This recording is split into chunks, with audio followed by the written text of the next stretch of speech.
For some, the Queen Mother is an enduring symbol of regal grace and feminine charm. Others, like Princess Diana, detected a more forceful character. I think Queen Elizabeth, the Queen Mother, is the original English steel magnolia. Perhaps we could translate it out of Southern States American. She's an English rose inside a steel spectacle case. You don't live until you're 99, unless you're tough. I think she's got a core of steel. I think that she is a woman who is very conscious of what she's able to do. She is very feminine in some ways. She is almost a flirt, almost a tease, and I think she's been that all her life.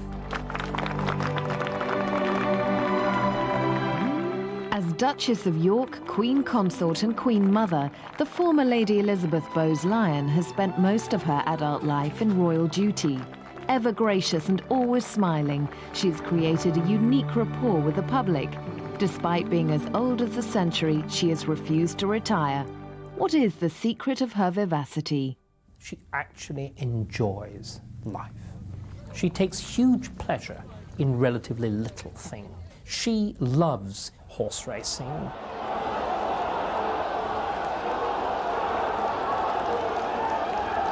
She loves gardens.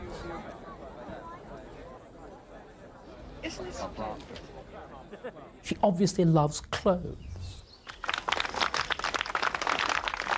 She's not unfashionable. She's not old-fashioned. She transcends fashion. Like another Queen Elizabeth, the greatest, the first. She's got a motto. The motto of Queen Elizabeth I was, if I dare use Latin, semper et adem, always the same. And I think, really, it could be the motto of Queen Elizabeth, the Queen Mother. When Elizabeth was born in 1900, Queen Victoria was the reigning monarch.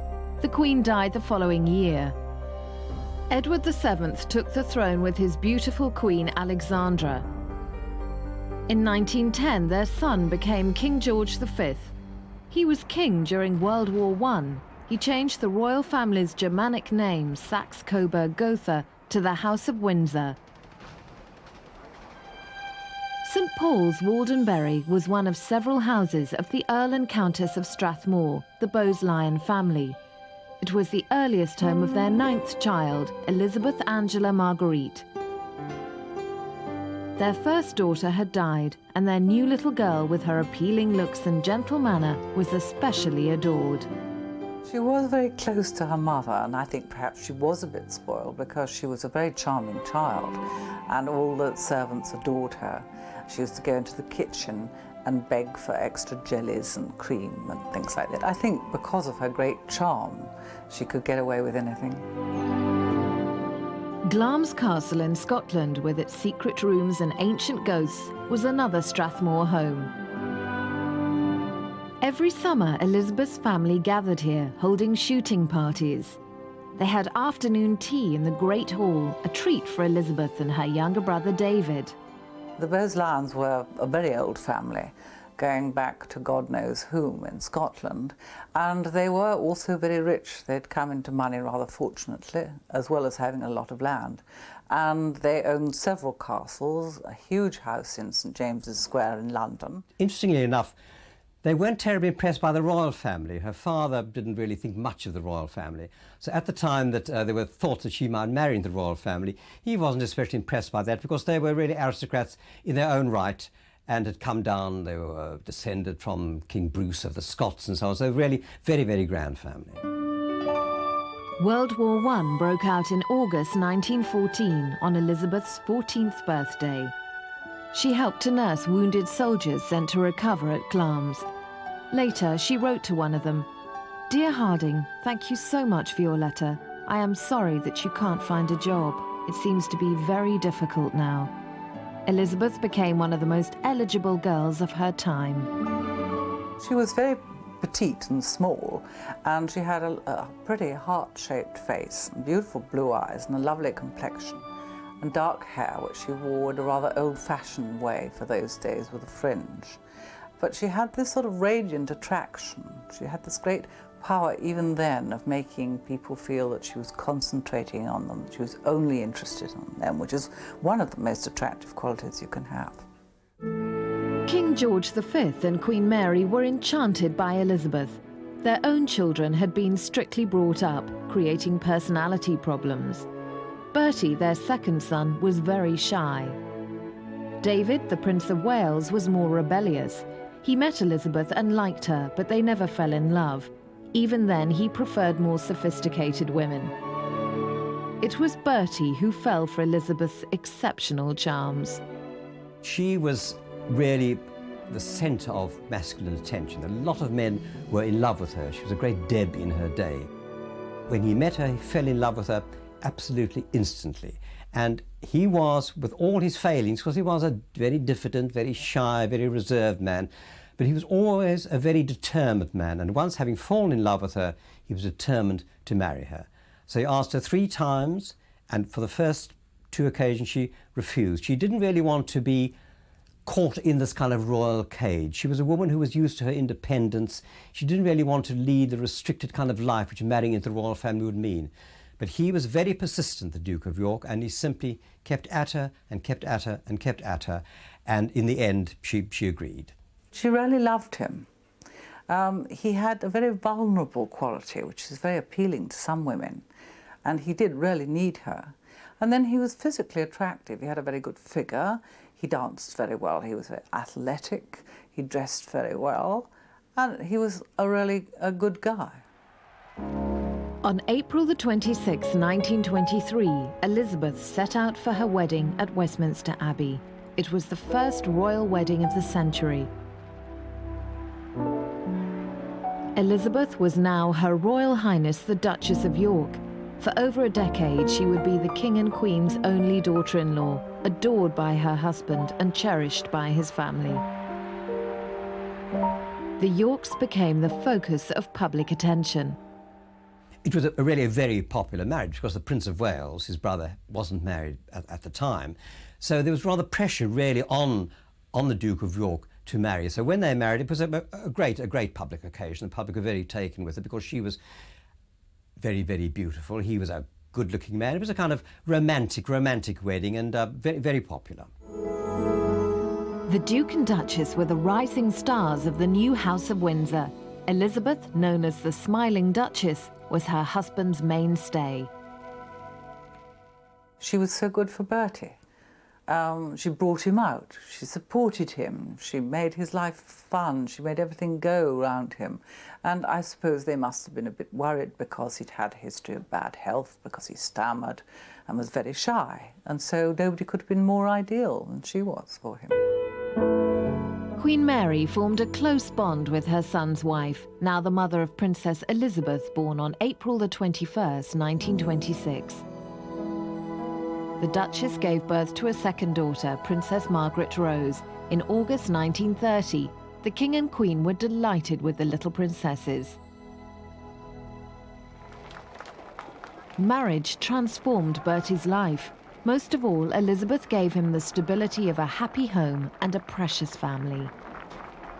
In private, they say that he was a man who could be quite easy, quite amusing, quite at ease with himself in private. But in public, he had none of this. She was exactly the opposite. She had all the strengths where he had the weaknesses. And as she wasn't in any way a domineering woman, she wasn't in any way a hard woman, she knew exactly how to handle him. She knew exactly how to bring out his strengths. So they were very, very good together. It was a very, very successful marriage. He said many years later when Queen Elizabeth, when his daughter Elizabeth married Prince Philip, he said, "Your mother is the most wonderful woman in the world." And I think this is perfectly true. They were a devoted couple.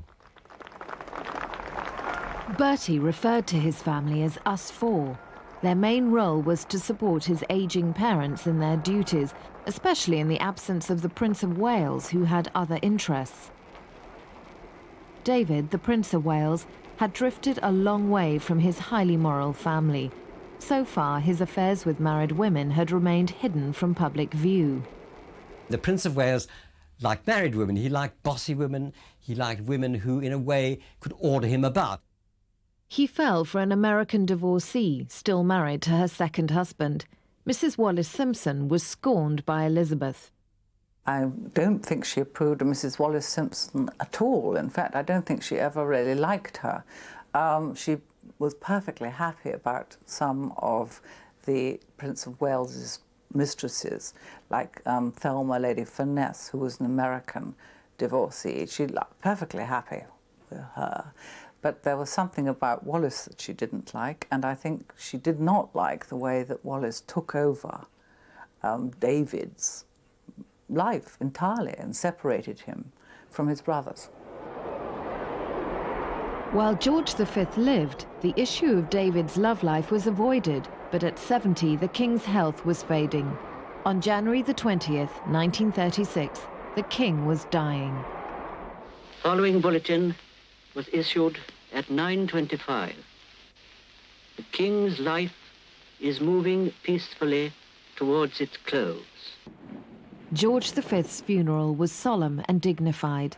Britain said farewell to a much-respected monarch who had held firm in a war fought against his own cousin, the German Kaiser. The king's legacy of duty, above all else, fell to David, now King Edward VIII.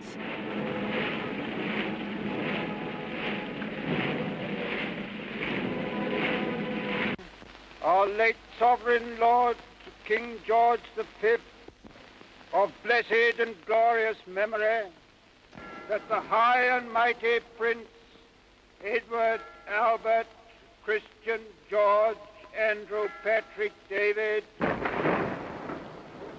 is now become our only lawful king, by the grace of God, of Great Britain, Ireland, and the British dominions beyond the seas,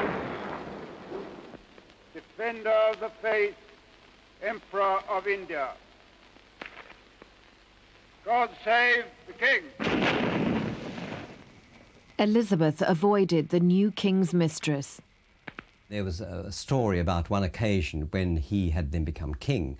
He was then King Edward VIII and gave a dinner party at Balmoral to which the Duke and Duchess of York, as they then were invited. And Wallis Simpson behaved like the hostess. She came forward to meet the Yorks, to welcome them to Balmoral. And the Duchess of York had nothing to do with it. She simply walked past her and said, "I've come to have dinner with a king," and simply walked past Wallis Simpson, absolutely ignored her. Never liked her at all. Outwardly, Edward VIII followed his father's traditions. He kept up the ceremonial side of his role, but he was a king in conflict with his government, church and family.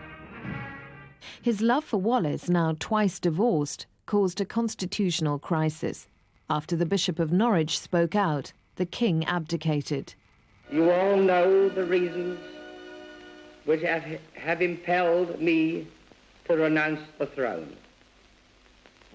But you must believe me when I tell you that I have found it impossible to carry the heavy burden of responsibility and to discharge my duties as king as I would wish to do without the help and support of the woman I love. Now in virtual exile, the former king married his mistress in France in June 1937. They were given the titles Duke and Duchess of Windsor, but Wallis was denied the prefix Her Royal Highness by the new monarch. This was the source of lasting animosity with Bertie and Elizabeth, now the king and queen, roles they had never expected.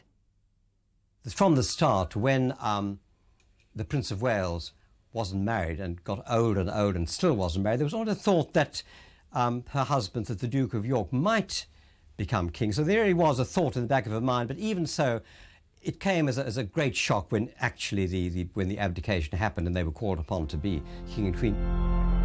On December the 11th, 1936, Bertie chose the name King George VI to stress continuity with his deceased father and to distance himself from his abdicated brother. Elizabeth was ill in bed. She said, "I'm afraid there are going to be great changes in our lives. We must take what is coming to us and make the best of it." The coronation took place on the 12th of May, 1937. To the king and queen, the ceremony was a sacrament. they vowed to God and their country a pledge of lifelong duty. Elizabeth sensed that a difficult time lay ahead. She knew her husband very well. She knew his frailties. She knew that he was terribly shy, that he had, in fact, crowd phobia. He really didn't like that. And so she could see the enormous burden that would be placed on this not very strong man.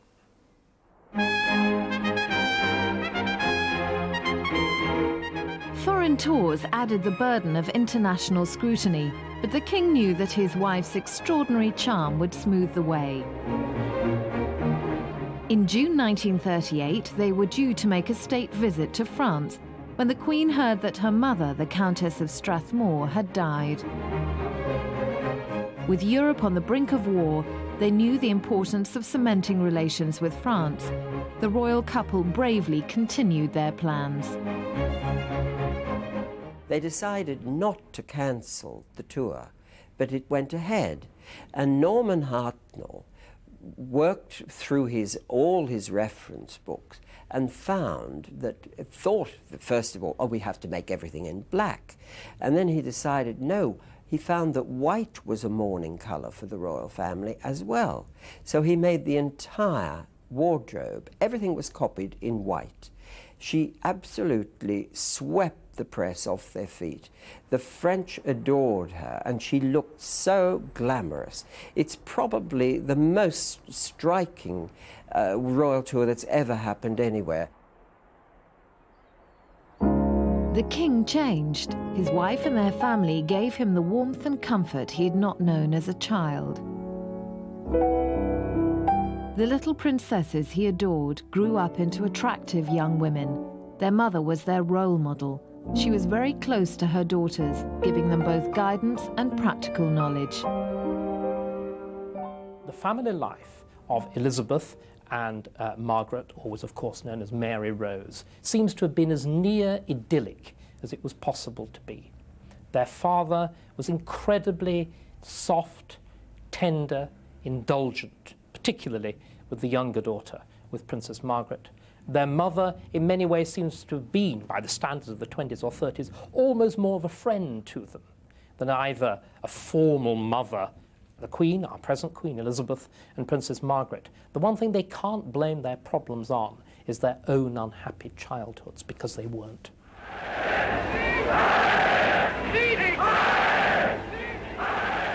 In 1937, the Duke and Duchess of Windsor upset the royal family and the British government by visiting Hitler in Germany.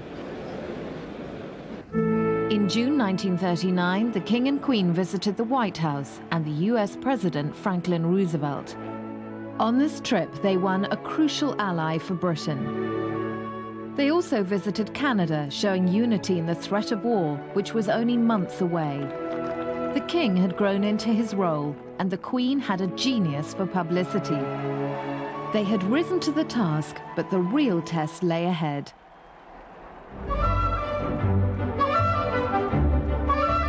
Meanwhile, in Cannes and other resorts on the Côte d'Azur, the show went on for the Duke and Duchess of Windsor, now regarded with suspicion.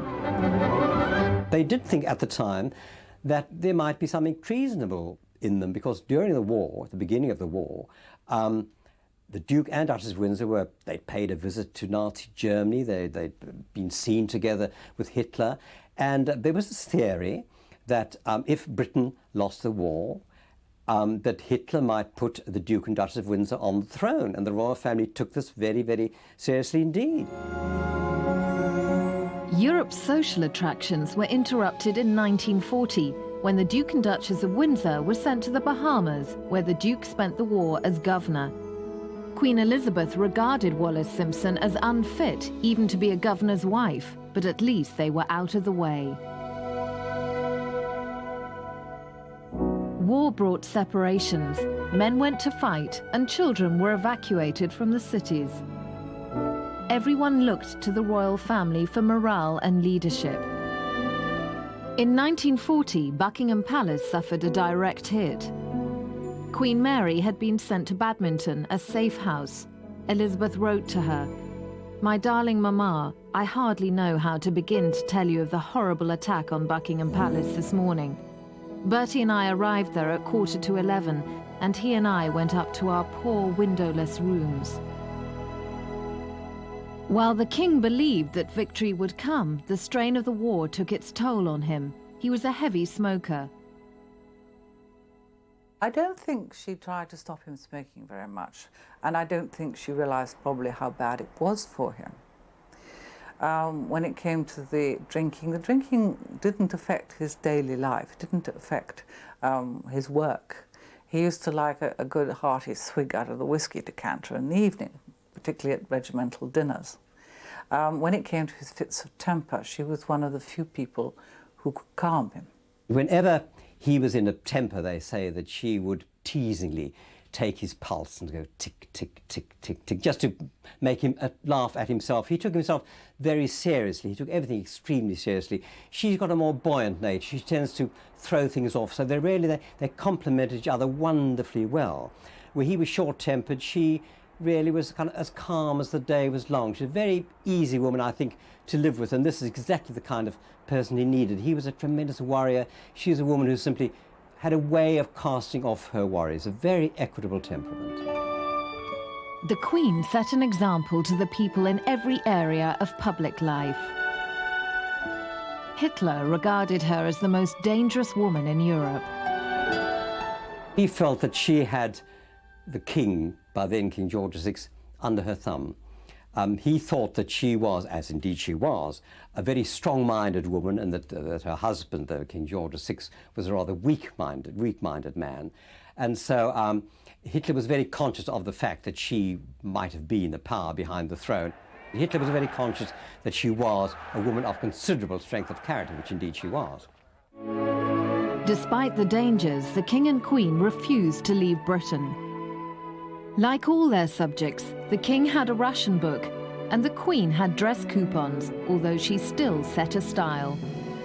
The royal family were just very, very careful not to appear as if they were ultra-privileged during the war. You know, they would adhere to all the rationings, conditions, you know, for petrol and all sorts of things.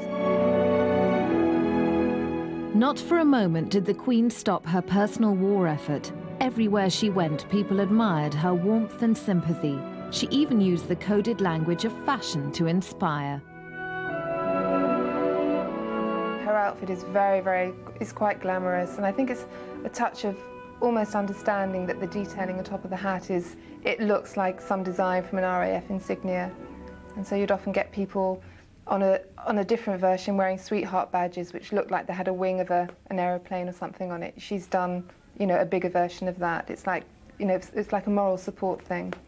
Hats were one of the few things that weren't rationed during the war, so perhaps it was the type of thing that other people could say, well, at least I could perhaps, you know, aim to have a hat like that. People would make their own hats, or they would adapt old hats. So I think it was keeping her, letting people know that she still was in touch with what was happening to everyday people, and a very tiny little hat jauntily placed was quite, it looks cheeky. I don't know whether that was the intention, but it's quite fashionable. You know, small hats and big clumpy shoes were, you know, during the 40s, everybody was wearing them. Bertie proved a remarkable king with the support of Elizabeth, who even arranged speech therapy to help him reduce his stammer. All her efforts as a wartime queen were rewarded when Nazi Germany surrendered to the Allies in 1945. Hostilities will end officially at 1 minute after midnight tonight, Tuesday, the 8th of May. But in the interest of saving lives, the ceasefire began yesterday to be sounded along all the fronts. The German war is therefore at an end.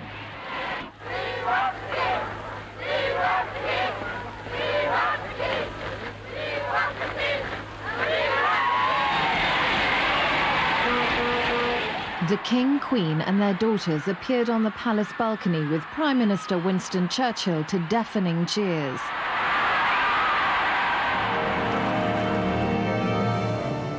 In 1947, the royal family left Britain for the first time in 8 years. The 3-week cruise gave them time to relax and unwind after the ordeals of war. Princess Elizabeth would celebrate her 21st birthday away from home.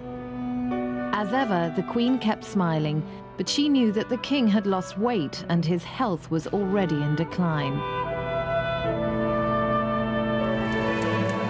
The 2-month tour ahead in South Africa, then a British Dominion, would prove very demanding for him.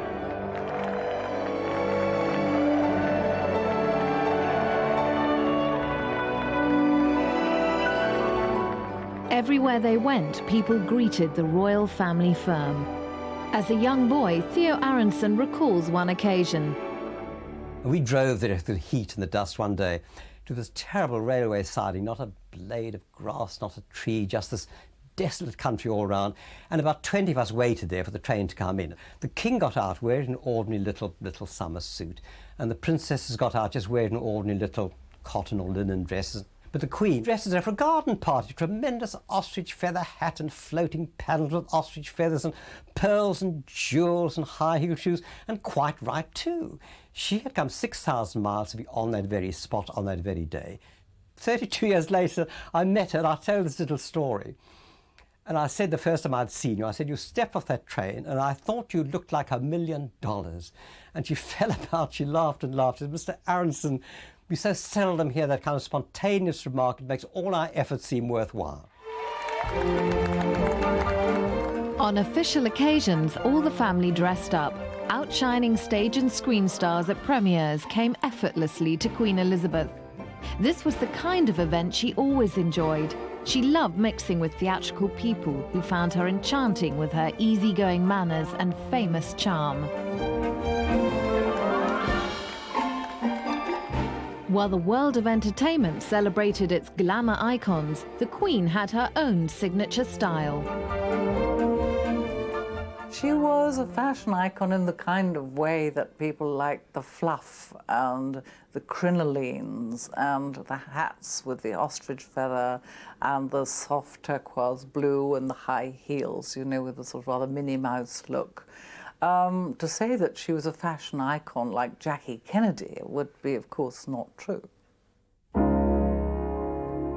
Princess Elizabeth fell in love with the exiled and penniless Prince Philip of Greece, then a serving officer in the Royal Navy.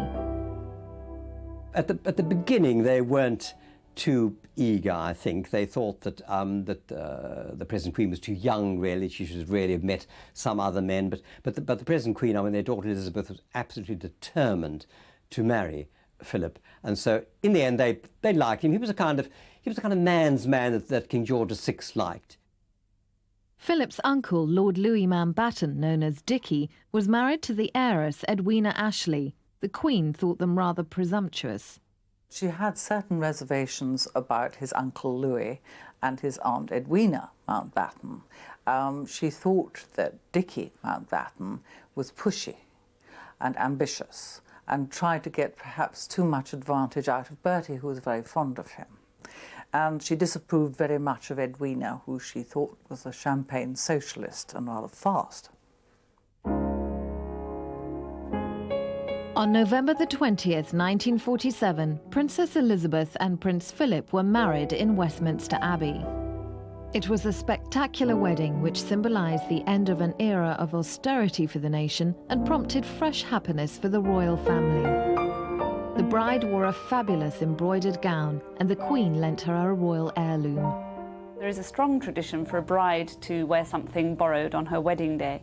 And for Princess Elizabeth's wedding, she was lent a fabulous diamond sunray fringe tiara that was originally set with diamonds in 1830. It's a Hanoverian tiara, and that was handed down to Queen Victoria and through the royal family. It's very bridal. It does frame the face beautifully and is a very fitting ornament to a wedding day. The Queen knew that the family firm of us four must now include Philip. At 47, she knew she would never have a son of her own. Princess Elizabeth would succeed the king as monarch. Queen Mary knew that thanks to Bertie and Elizabeth, the monarchy was secure. In 1948, they celebrated their silver wedding anniversary. The king, only 53 and already suffering the early symptoms of his final illness, bravely made a speech. It has been made the occasion of a worldwide expression of kindly goodwill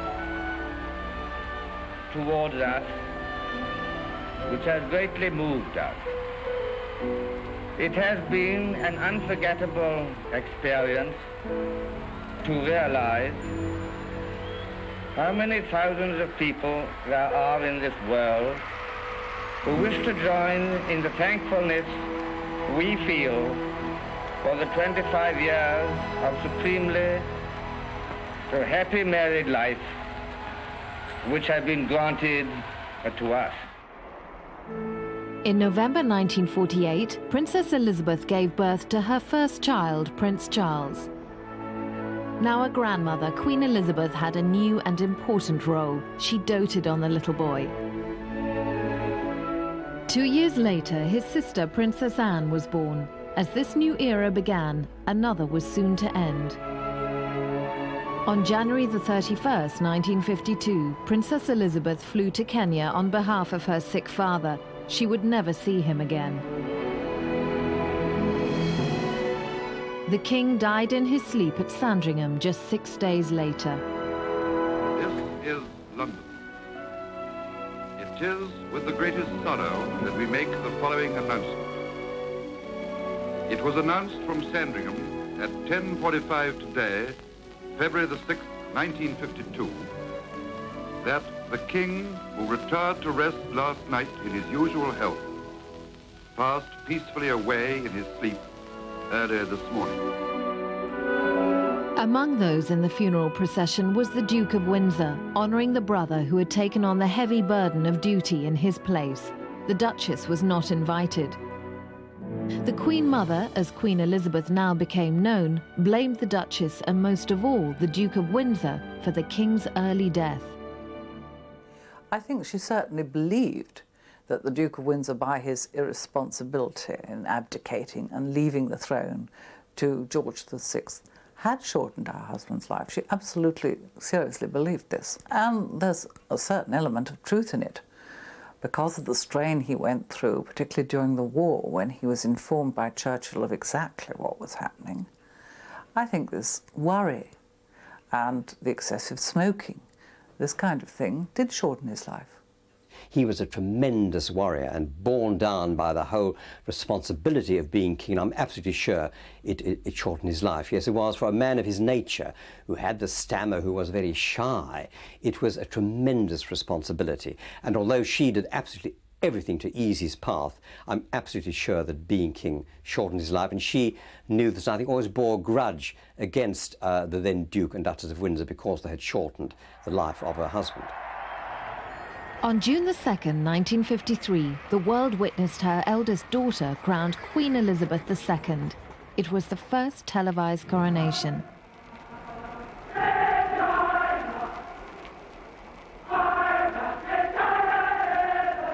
The Queen Mother guided her 4-year-old grandson Charles throughout the long service.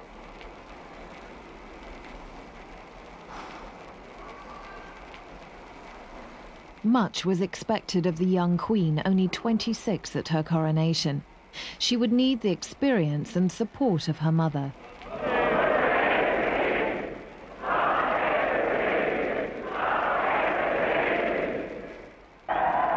Family unity, so much on display that day, would soon be tested.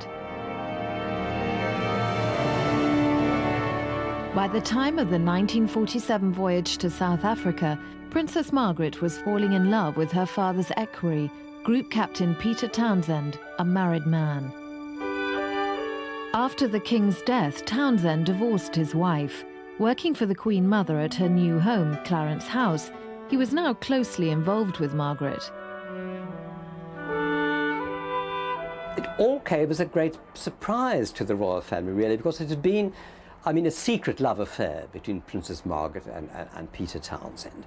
And the Queen Mother really had no idea at the beginning that this was going on under her very nose, because they were all together there in Clarence's house. He was the controller, the Queen Mother's controller in Clarence's house. So it came as a complete surprise. And what the Queen Mother did, which she does on many occasions, is simply turn her back on the whole thing. She simply put it out of her mind. The Queen Mother has always had her eye on history and has always wanted it to be known that she is above reproach.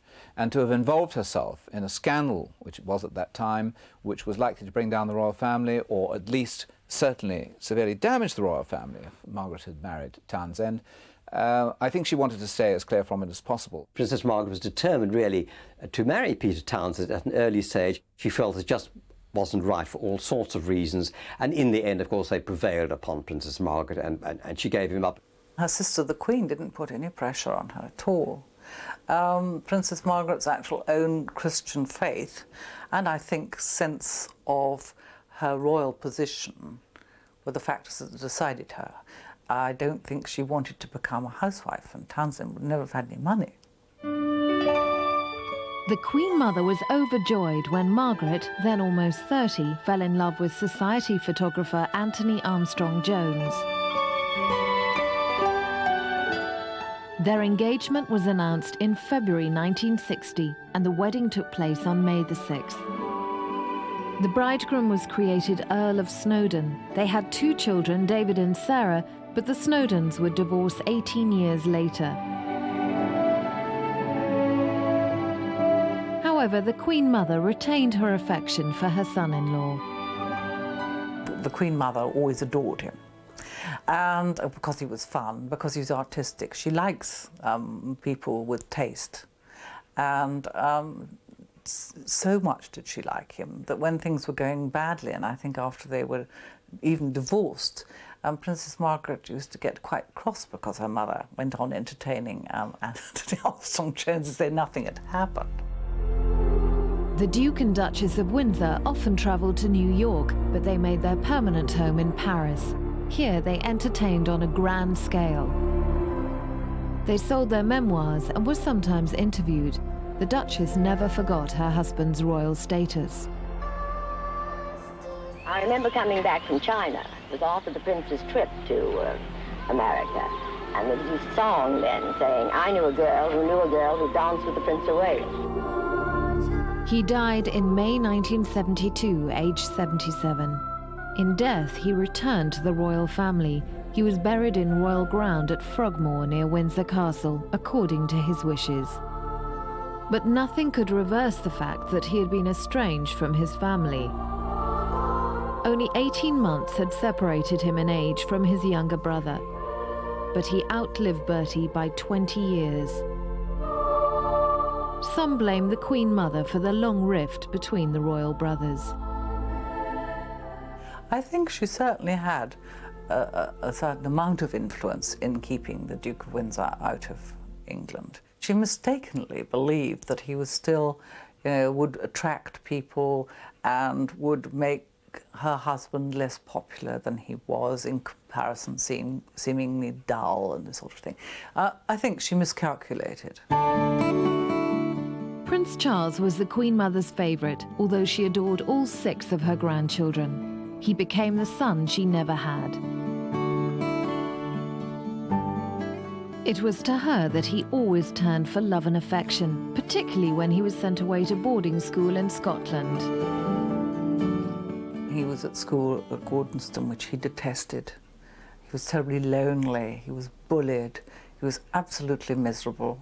And he would go and stay with her at Birk Hall, and she would encourage him and encourage his taste in music and generally cherish him. And I think she saw in him the same sort of vulnerability that her husband had had, and they were very close. He was a great favourite with her, and I think she encouraged him in many ways that his parents didn't. They were rather conventional. The Queen and Prince Philip had very conventional tastes on what young men should be. The Queen Mother appreciated his softer, more artistic side, and I think she certainly encouraged him as a young man. Many of Charles's attitudes and interests spring from his grandmother. She even approved his choice of bride. She knew Lady Diana Spencer through her family's aristocratic connections. Diana had grown up in her father's care, but no one knew how much her parents' divorce had affected her. Diana's mother had lost custody of her children through the testimony of her own mother, Lady Fermoy, a longtime friend and lady-in-waiting to the Queen Mother. Any misgivings which she may have had about her granddaughter's suitability as a bride for Prince Charles were kept to herself. Duty to the royal family meant more than anything else to Lady Ruth Fermoy.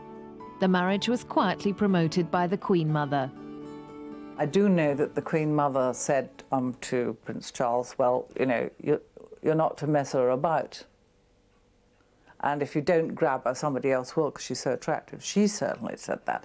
But I rather was told, but again, how far you can believe people, that, that Lady Fermoy really didn't think it was a good idea. But there again, you see, you have to understand how courtiers are. They don't tell the boss anything the boss might not want to hear.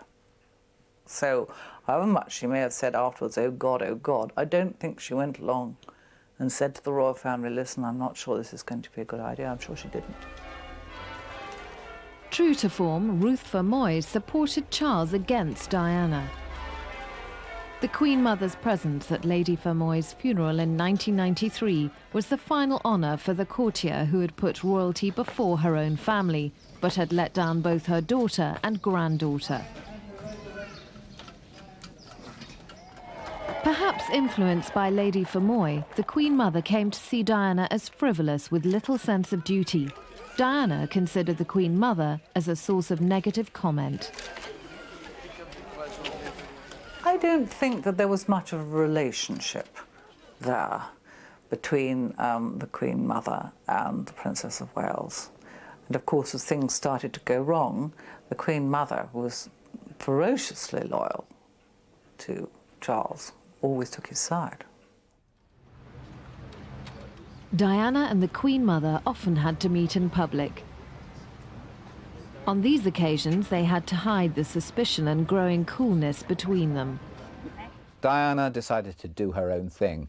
The Queen Mother could never really work out how Diana could do it and get away with it. And of course, the more Diana did and the more Diana got away with it, the bigger the breach between the two of them.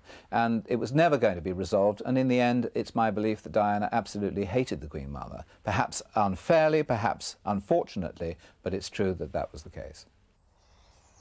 Balmoral was used to conceal Charles's affair with another woman. At Birkhall, the Queen Mother's house on the Scottish royal estate, he frequently met Camilla Parker Bowles. The Queen Mother had a number of close friends, most of them courtiers, but occasionally people who were outside the royal court. And possibly the closest of all those was Derek Parker Bowles, whose son Andrew finally married Camilla Parker Bowles.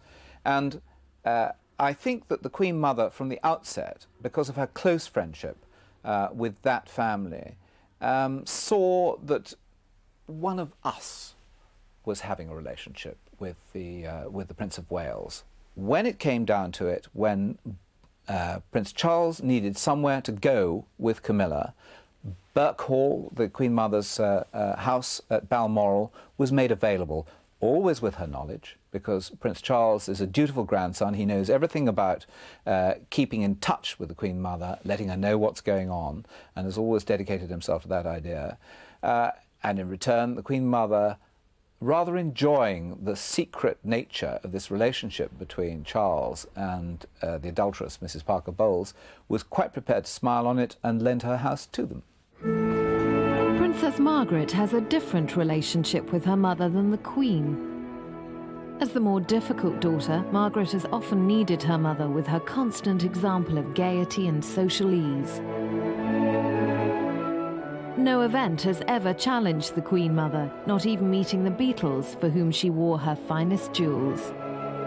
Queen Mother's principal trademark is her love of pearls. She was a 1920s bride. She was brought up in that era when pearls were the most important accessory for a young girl and for any ladies of style and society.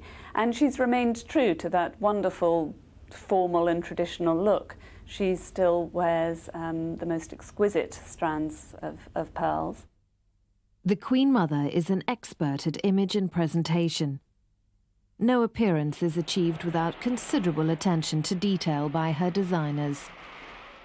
Touching here, something wrong with the shoulder line. Here, the neckline, and then the fitter will suggest, perhaps, Mum, if we alter that, we make the neckline a little higher, would you feel? Yes, I think that would be very nice. And touching the hat here, it's got to come up. And we all the little bits and pieces and the little band that goes underneath, you don't get complaints, but you know that if it isn't, you just keep on doing it until it's right. The Queen Mother's father, the Earl of Strathmore, inherited £250,000. He was a multi-millionaire by today's standards. Once a rich woman with a royal fortune, she is now reported to be heavily in debt. Well, she's inherited some money from her father, but much more so from her husband, King George VI, who died back in 1952. And at that time, the Queen Mother was considered a very wealthy woman in her own right. But since then, her lifestyle has been very, very extravagant, and that's really, it seems, eaten into her fortune. 5 years ago, the Queen Mother put £19 million in trust for mostly her great-grandchildren. And a good deal of that is to go to Princes William and Harry in 2 instalments, 4.9 million when they're 21 and another 8 million to be shared between them when they're 40. So the reason why she may not have a lot of money today is because it's being shunted to one side to avoid inheritance tax. Every year, the Queen Mother would leave her private Scottish home to greet the family on their way to Balmoral. They all adore her, but have not been able to control her massive spending. I do think that the royal family, who have to pick up the bills after all for the Queen Mother, do slightly worry that she keeps on the central heating at her house, the Castle of May in the north of Scotland, all year round. And she only visits it from time to time, but in order to be able to make sure that the woodwork doesn't contract or that nasty damp stains appear anywhere, she will keep that central heating on. The bills are colossal. The Queen Mother has often spent her birthday here at Clarence House, one of her 4 residences, each lavishly furnished and expensively maintained. I think the Queen Mother is wonderfully extravagant. She's living in a different age. She is an Edwardian, and she lives in an Edwardian way. She has more servants than any other member of the royal family. She invites people to lunch at Clarence House and says, we'll have a little picnic. And you will go out on the lawns, and there will be an array of silver and gold and plate on the table. There will be footmen behind every chair, and you will be served the finest wines and champagne. And that to her is a picnic. While the Queen is frugal, her mother sees no reason to change her habits. At 99, life is for living. The Queen Mother is always the life and soul of the party wherever she is. She just makes things go. She likes to have people playing the piano and singing, and when she's racing, her enthusiasm is always there. She's planned with her racing manager all the mating of her horses up to the year 2003, so I think she intends to be around for a while yet. This is her life and her century.